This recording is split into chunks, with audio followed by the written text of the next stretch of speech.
নমস্কাৰ আজি এটা নতুন ভিডিঅ'লৈ মই আপোনালোকক স্বাগতম জনাইছোঁ। আজি আমাৰ ভাৰতৰ ৭৭ সংখ্যক স্বাধীনতা দিৱস আৰু এই স্বাধীনতা দিৱসৰ দিনটোত আমাৰ ভাৰতৰ যিসকল মহান স্বাধীনতা সংগ্ৰামী আছে প্ৰত্যেকজন স্বাধীনতা সংগ্ৰামীলৈ মোৰ ফালৰ পৰা অশেষ শ্ৰদ্ধা আৰু প্ৰণাম জনাইছোঁ। আমাৰ ভাৰতৰ অজস্ৰ স্বাধীনতা সংগ্ৰামীয়ে ভাৰতৰ স্বাধীনতা আন্দোলনত অংশগ্ৰহণ কৰিছিল আৰু তেওঁলোকৰ কষ্ট ত্যাগ আৰু বীৰত্বৰ বিনিময়তহে আজি আমি এখন স্বাধীন চিতিয়া দেশত জন্মগ্ৰহণ কৰি মুক্তভাৱে জীৱন নিৰ্বাহ কৰিব পাৰিছোঁ। আমাৰ ইতিহাসত বহুত স্বাধীনতা সংগ্ৰামীয়ে স্থান পাইছে, তেওঁলোকৰ বিষয়ে আমি জানো, অৱগত হৈছোঁ, পঢ়িছোঁ। কিন্তু এনেকুৱা বহুত স্বাধীনতা সংগ্ৰামী আছে যাৰ বিষয়ে ইতিহাসত বিশেষ এটা স্থান নাপালে, যিয়ে আমাৰ স্বীকৃতি নাপালে, যাক আমাৰ বহুত মানুহে চিনিয়েই নাপালে। এনেকুৱা বহুত স্বাধীনতা সংগ্ৰামী আছে যিয়ে স্থানীয় পৰ্যায়ত বা নিজৰ লেভেলত যিমানখিনি পাৰে ভাৰতৰ স্বাধীনতা সংগ্ৰামত অৱদান যোগাবলৈ চেষ্টা কৰিছিল, কিন্তু বিভিন্ন কাৰণত ইতিহাসৰ বিপুত তেওঁলোকে বিশেষ এটা স্থান নাপালে, যিটো কাৰণে আমি তেখেতসকল আমাৰ পৰা আঁতৰি থাকিলে। সেইকাৰণে আজি মই এনেকুৱা দুগৰাকী ভাৰতৰ স্বাধীনতা সংগ্ৰামীৰ কথা আপোনালোকৰ আগত অৱগত কৰিব বিচাৰিছোঁ, যি দুগৰাকী স্বাধীনতা সংগ্ৰামীয়ে ব্ৰিটিছ মেজিষ্ট্ৰেটক অফিচৰ ভিতৰত সোমাই পেলাই গুলীয়াই হত্যা কৰিছিল। আৰু কিয় হত্যা কৰিছিল জানেনে? তেওঁলোকে হত্যা কৰিছিল শ্বহীদ ভগত সিং, সুখদেৱ আৰু ৰাজগুৰুক কৰা, মানে ব্ৰিটিছে যি ফাঁচী কাঠত ওলমাইছিলে তাৰ প্ৰতিশোধ ল'বলৈ অফিচৰ ভিতৰত ব্ৰিটিছৰ মেজিষ্ট্ৰেটক গুলীয়াই হত্যা কৰিছিল। আৰু এই হত্যাকাণ্ডৰ সময়ত সেই বীৰাংগনা নাৰী দুগৰাকীৰ বয়স কিমান আছিল জানে? মাত্ৰ 14 আৰু 15। আজি এই দুগৰাকী স্বাধীনতা সংগ্ৰামী বা বীৰাংগনাৰ বিষয়ে মই আপোনালোকক ক'ব বিচাৰিছোঁ, যি দুগৰাকীৰ নাম আছিলে শান্তি ঘোষ আৰু সুনীতি চৌধাৰী। মই প্ৰথমে উল্লেখ কৰিব বিচাৰিছোঁ শান্তি ঘোষৰ বিষয়ে। শান্তি ঘোষ 1916 চনত কলিকতাত জন্মগ্ৰহণ কৰিছিলে। তেখেতৰ পৰিয়ালটোৱে স্বাধীনতা সংগ্ৰামৰ লগত বাৰুকৈ জড়িত হৈ আছিল। প্ৰত্যেকজন ব্যক্তি স্বাধীনতা সংগ্ৰামৰ লগত ওতঃপ্ৰোতভাৱে জড়িত হৈ আছিল আৰু তেখেতৰ পিতৃ এজন ৰাষ্ট্ৰবাদী আৰু এজন ক্ৰান্তিকাৰী আছিল। তেওঁ পিতৃৰ দ্বাৰা বাৰুকৈ প্ৰভাৱান্বিত হৈছিলে। তেওঁ যেতিয়া স্কুলত পঢ়ি আছিলে, স্কুলত পঢ়ি থাকোঁতে তেখেতৰ এগৰাকী ছিনিয়ৰ আছিলে প্ৰফুল্ল নন্দিনী ব্ৰহ্ম। সেই প্ৰফুল্ল নন্দিনী ব্ৰহ্ম এগৰাকী স্বাধীনতা সংগ্ৰামী আছিল আৰু তেখেতে ছাত্ৰীসকলক ভাৰতৰ স্বাধীনতা সংগ্ৰামৰ লগত জড়িত হ'বৰ কাৰণে উৎসাহিত কৰি আহিছিল। সেই প্ৰফুল্ল নন্দিনী ব্ৰহ্ম যুগান্তকাৰী পাৰ্টী নামৰ এটা সংগঠনৰ লগত জড়িত হৈ আছিলে আৰু সেই যুগান্তকাৰী পাৰ্টীটোৱে বিশ্বাস কৰিছিল যে তেওঁলোকে বন্দুক বাৰুদৰ যোগেদিহে ব্ৰিটিছক ভাৰতৰ পৰা খেদি পঠাব পাৰিব।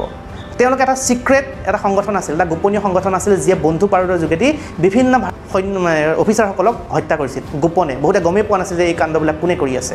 সেই যুগান্তকাৰী পাৰ্টীটোৰ এজন সক্ৰিয় সদস্য আছিল প্ৰফুল্ল নন্দিনী ব্ৰহ্ম।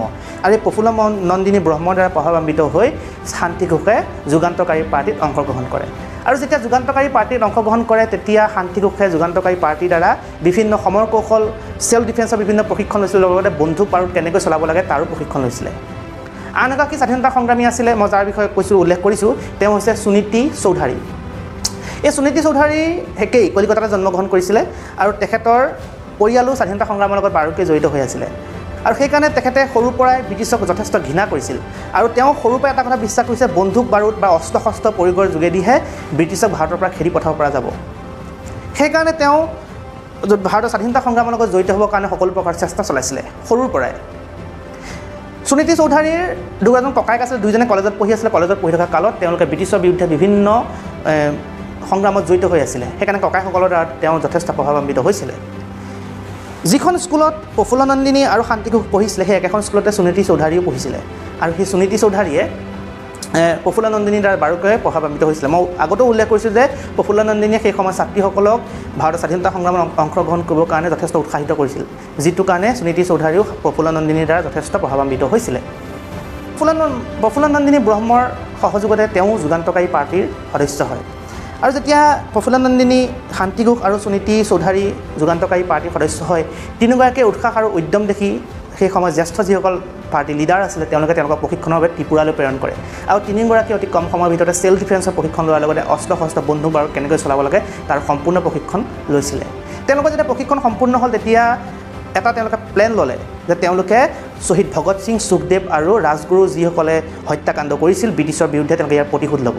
আৰু সেই প্ৰতিশোধস্বৰূপে তেওঁলোকে সেই সময়ত কমিলা নামৰ যিখন জিলা আছিলে কলিকতাৰ, সেই জিলাৰ যিজন মেজিষ্ট্ৰেট আছিলে চাৰ্লছ জিঅ'ফ্ৰী বাকলেণ্ড ষ্টিফেন্স নামৰ এজন মেজিষ্ট্ৰেট আছিলে, যিয়ে কলিকতাৰ কমিলা নামৰ জিলাখনৰ মেজিষ্ট্ৰেট আছিলে আৰু সেই মেজিষ্ট্ৰেটজনক হত্যা কৰা আঁচনি লৈছিলে আৰু এই আঁচনিৰ দায়িত্ব দিয়া হৈছিলে শান্তি ঘোষ আৰু সুনীতি চৌধাৰীক।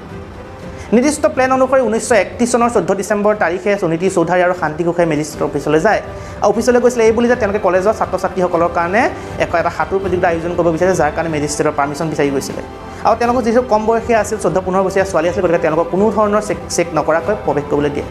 আৰু তেওঁলোকে যেতিয়া প্ৰথম চাৰ্লছ জিঅ'ফ্ৰীক দিয়ে, সেই চাৰ্লছ জিঅ'ফ্ৰীয়ে সেইখন পঢ়ি থকা অৱস্থাতে শান্তি ঘোষ আৰু সুনীতি চৌধাৰীয়ে তেওঁক গুলীয়াই হত্যা কৰে আৰু এই হত্যাকাণ্ডৰ পিছত গোটেই ব্ৰিটিছ চৰকাৰতে খলকনি সৃষ্টি হয় কোনো ভাবিব পৰা নাছিলে যে মাত্ৰ 14-15 বছৰীয়া ছোৱালী দুজনী আহি অফিচৰ ভিতৰত ব্ৰিটিছৰ মেজিষ্ট্ৰেটক হত্যা কৰিব পাৰে কিন্তু তেওঁলোকৰ যেতিয়া বয়স কম আছিল সেইকাৰণে তেওঁলোক গ্ৰেপ্তাৰ কৰাৰ পিছত ব্ৰিটিছ চৰকাৰে ফাঁচি দিয়া নাছিলে তাৰ পৰিৱৰ্তে তেওঁলোকক আন্দামান নিকোবৰত থকা কালাপানী জেললৈ প্ৰেৰণ কৰিছিলে আৰু 1939 চনত তেওঁলোক 10 বছৰ পিছত প্ৰায় 10 বছৰ পিছত তেওঁলোক জেলৰ পৰা মুক্তি দিয়া হয় জেলৰ পৰা মুক্তি লাভ কৰি শান্তি ঘোষাই ভাৰতীয় জাতীয় কংগ্ৰেছত অংশগ্ৰহণ কৰে আৰু লগতে তেওঁ নিজৰ আনুষ্ঠানিক শিক্ষা সম্পূৰ্ণ কৰে আৰু আনুষ্ঠানিক শিক্ষা সম্পূৰ্ণ কৰা পাছতে তেওঁ চিত্তৰঞ্জন দাস নামৰ এগৰাকী ব্যক্তিৰ লগত বিবাহপাশত আবদ্ধ হয় আৰু তেওঁ 1952 চনৰ পৰা 1968 চনলৈকে পশ্চিমবংগৰ বিধান পৰিষদৰ সদস্য হিচাপে কাৰ্যনিৰ্বাহ কৰে পৰা সুনীতি চৌধাৰী যেতিয়া জেলৰ পৰা মুক্তি লাভ কৰি তেওঁ MBBS শিক্ষা সম্পূৰ্ণ কৰি এগৰাকী ডাক্তৰ হয় আৰু তেওঁ সেই সময় ভাৰত ট্ৰেড ইউনিয়নৰ এজন লিডাৰ প্ৰফুল্ল কুমাৰ ঘোষ নামৰ এজন ব্যক্তিৰ লগত বিবাহপাশত আবদ্ধ হয় আজি মই আপোনালোকক এই দুগৰাকী বীৰাংগনাৰ বিষয়ে এইকাৰণে অৱগত কৰিছোঁ যে ভাৰতৰ স্বাধীনতা সংগ্ৰামত বহুত এনেকুৱা সংগ্ৰামী আছে যাৰ কথা হয়তো ইতিহাসৰ বুকুত বিশেষ এটা উল্লেখ নাই সেইকাৰণে এই দুগৰাকী বীৰাংগনাৰ বিষয়ে আপোনালোকক অৱগত কৰিবৰ কাৰণে মই ভিডিঅ'টো প্ৰস্তুত কৰিলোঁ ভিডিঅ'টো প্ৰস্তুত কৰোঁতে ক'ৰবাত কিবা তথ্য যদি ভুল হয় তেতিয়াহ'লে ক্ষমা কৰিব আপোনালোকে শুধৰাই দিবলৈ চেষ্টা কৰিব লগতে মোৰ ভিডিঅ'টো কেনেকুৱা পালে আপোনালোকে জনাব আৰু যদি ভিডিঅ'টো ভাল পালে তেতিয়াহ'লে শ্বেয়াৰ কৰি দিব আৰু যিটো ছাবস্ক্ৰাইব বাটন আছে সেইটো টিপি পেলাই মোৰ চেনেলটো ছাবস্ক্ৰাইব কৰি দিব ধন্যবাদ